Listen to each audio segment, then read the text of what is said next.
करते हैं या उनको स्टेबलाइज करते हैं, हमारी जेल्स जितनी हम प्रिपेयर करते हैं जूसेस के केस में, डेयरी के केस में। तो ये डिफरेंट कैटेगरीज हैं फूड एडिटिव्स की। अब हम बात करेंगे ई नंबर्स की या ई कोड्स की। ई कोड्स या ई नंबर्स क्या होते हैं? E numbers basically, E stands for European number, okay.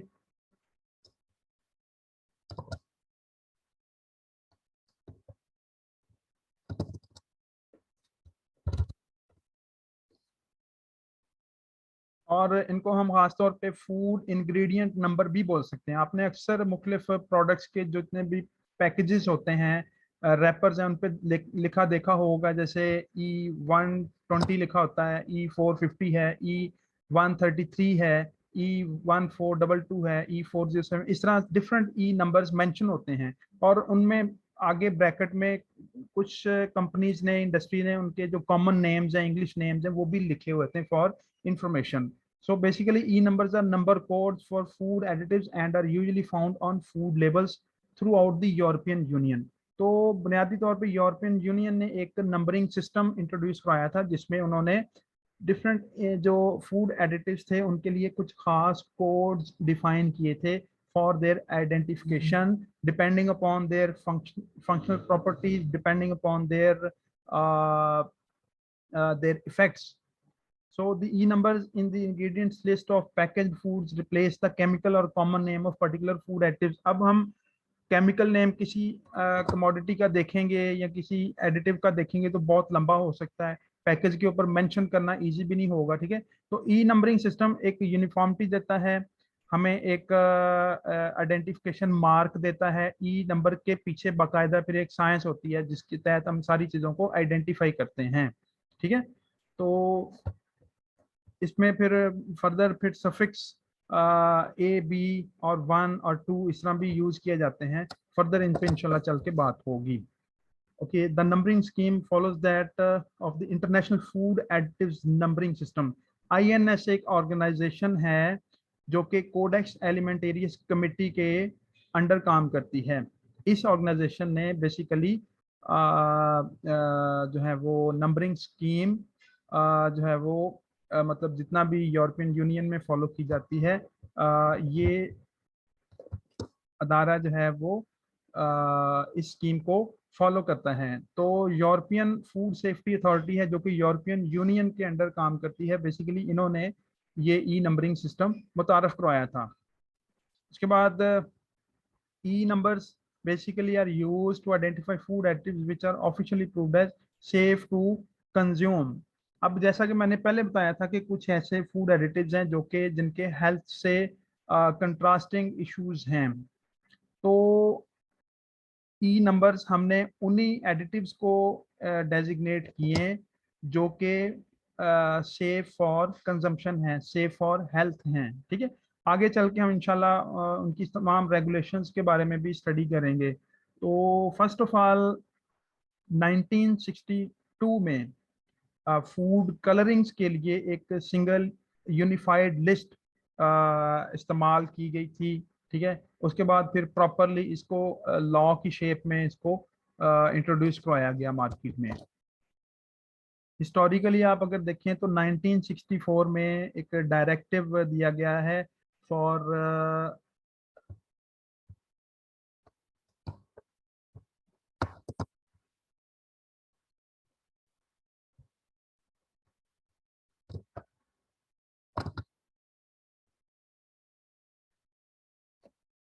For preservatives.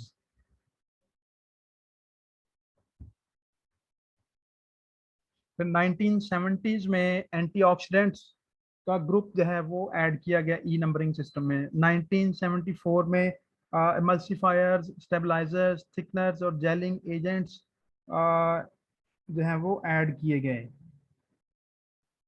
E numbering system में, ठीक है। तो इसी तरीके से जो यूरोपियन यूनियन है, यूके में फूड स्टैंडर्ड्स एजेंसी, उन्होंने एक full list of E numbers publish की।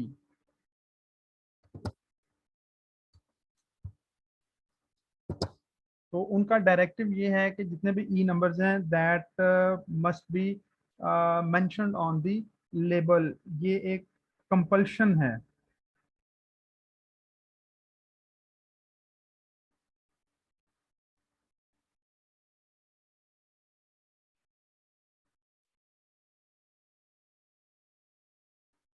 ओके, अब हम ई नंबरिंग क्लासिफिकेशन की बात करेंगे कि ई नंबर्स को कैसे क्लासिफाई किया जाता है, कैसे इनको मुख्तलिफ कैटेगरीज में रखा जाता है। The International Food Additive Numbering System has been developed by the Codex Committee on Food Additives and Contaminants to establish an agreed international numbering system for the identification of food additives in the list of ingredients as an alternative to the declaration of the specific name, which is usually long and of a complex chemical nature. अब ई numbering system या इसकी classification की जरूरत क्यों पेश आई, जैसे कि मैंने ऑलरेडी आप लोगों को बताया है कि हर एडिटिव का एक मखसूस केमिकल फार्मूला या केमिकल कोड होता है। उस केमिकल फार्मूला को पैकेज के ऊपर लिखना मुश्किल होता है और खास तौर पे फिर उसको फर्दर आइडेंटिफाई करना कि इसका इफेक्ट क्या होगा उस बेस पे। इसलिए एक यूनिफॉर्म नंबरिंग सिस्टम इंट्रोड्यूस करवाया गया जिसमें नंबर्स के थ्रू हम देखते हैं कि ये किस कैटेगरी से बिलोंग करता है, इसके बिहाइंड क्या ओवरऑल साइंस है। ठीक है, तो इसलिए ई नंबरिंग क्लासिफिकेशन सिस्टम इंट्रोड्यूस करवाया गया। अब कुछ इंग्रेडिएंट्स के साथ जो है वो आइडेंटिफिकेशन नंबर और उनके जेनेरिक नेम्स भी लिखे जाते हैं। For example, when tartrazine is used as a colourant in a food, it may be declared as colour tartrazine और कलर 102। अब ये जो 102 है ना जी, ये बाकायदा एक साइंस है। इसमें 1 किस चीज को डिनोट करता है, 0 किस चीज को बताता है और 2 किस चीज को बताता है। ये एक फर्दर फिर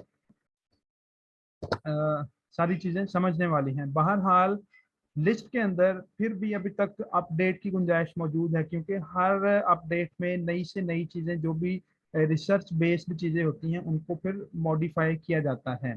ठीक है, उनकी रीक्लासिफिकेशन की जाती है।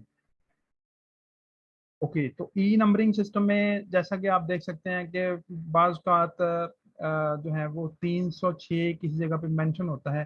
306 means tocopherol, that basically belongs to antioxidant group.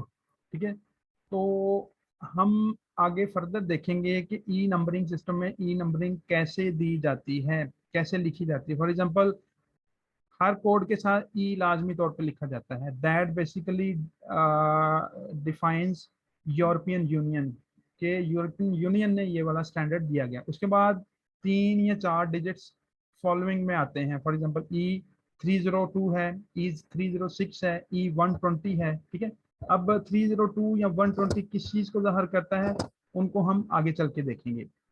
The first digit indicates the category to which the additive belongs. The type of additive, that is, for example, E1 आगे जो भी है 102 है, 120 है।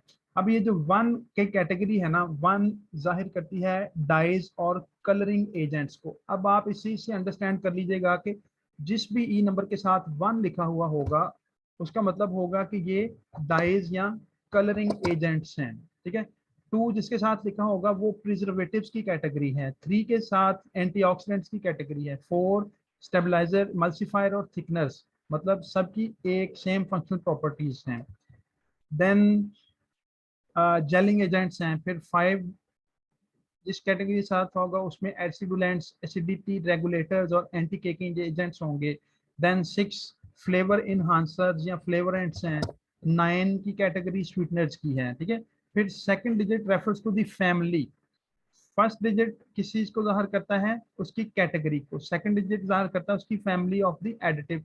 In the case of colorants, it indicates color. In that of antioxidants, it indicates the chemical group to which they belong. मतलब उसकी family को जाहिर करता है कि किस केमिकल ग्रुप से वो बिलोंग करता है। The remaining digit refer to the particular species and serves to identify the substance. अब आगे चल के हम इसको देखते हैं। For example, categories of food additives and there classification E numbers में क्या आएगा। फॉर एग्जांपल, सबसे पहले कलरेंट्स हैं।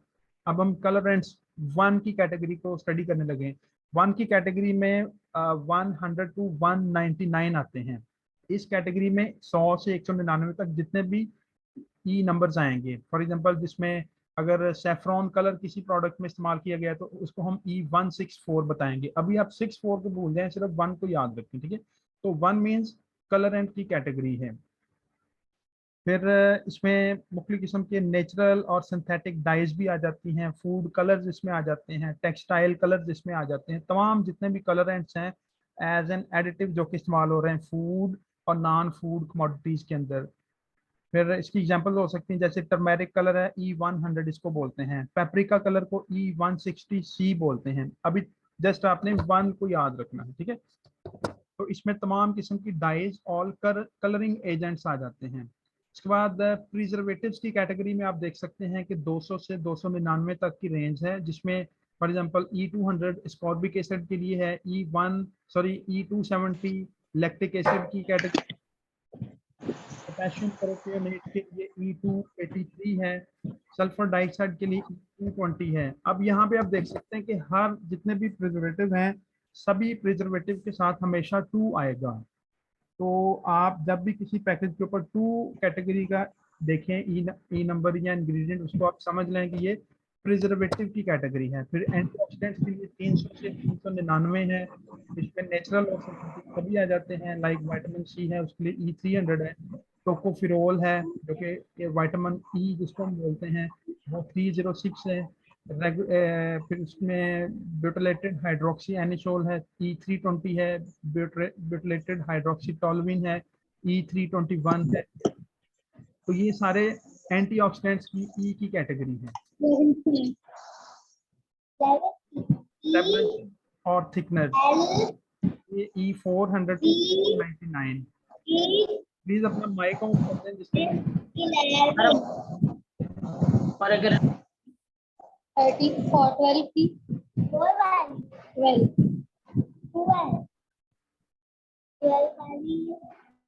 तो 400 से 500 तक की कैटेगरी में स्टेबलाइजर, थिकनेस और मल्सीफायर्स आ जाते हैं, ठीक है। अब ये मुख्तलिफ किस्म की ऑयल इन वाटर या वाटर इन ऑयल इमल्शंस को फार्मुलेट करने के लिए जितने भी थिकनर्स और स्टेबलाइजर यूज करते हैं, मतलब जो मिक्सिबल लिक्विड्स हैं उनको मिक्स करने के लिए, या डेयरी में इनका इस्तेमाल बहुत ज़्यादा है, जूसेस में जितने भी ये CMC, ग्वार गम, जेंथिन गम, जितने भी गम्स हैं सभी को मिक्स करने के लिए इस्तेमाल होते हैं। फिर इनका ख़ास पर्पज़ ये है कि ये टेक्सचर और उनकी डेंसिटी को इम्प्रूव करते हैं, वाटर बाइंडिंग कैपेसिटी इनकी बहुत ज़्यादा होती है, ठीक है। इसमें जेंथिन गम 415 ये वाइडली यूज होता है फूड इंडस्ट्री में।